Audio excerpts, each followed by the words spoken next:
একজন হুজুর, ওনার life style দেখে আমি অবাক হয়ে গেলাম। সত্যি আমি অবাক হয়ে গেলাম।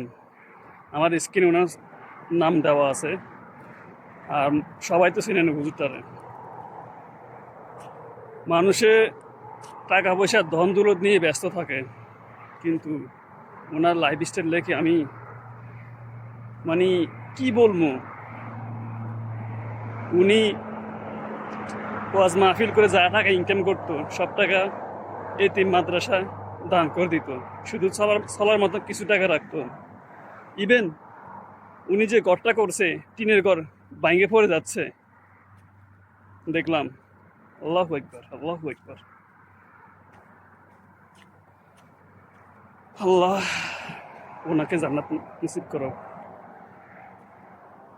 তো উনি তো ইচ্ছা করলে পারতো 10 তলা ফাউন্ডেশন, 5 তলা ফাউন্ডেশন করতে পারতো, কিন্তু উনি দুনিয়ার প্রতি কোনো লোভ ছিল না। উনি জানে আল্লাহ তালা জান্নাত বানায় রাখছে, ওনার বিশ্বাস আছে, সেজন্য উনি দুনিয়া আশা করে না। আর আমরা দুনিয়া নিয়ে ব্যস্ত, টাকা পয়সা কীভাবে ইনকাম করবো ওটা নিয়ে ব্যস্ত। নামাজ তো পড়ে না।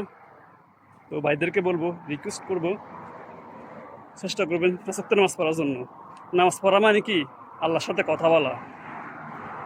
বিশেষ না না, যে লোক আল্লাহর সাথে কথা বলে না, আল্লাহর সাথে কথা বলতে চায় না, ও লোক তো আমি মনে করি সে মানুষের কাতারে পড়ে না।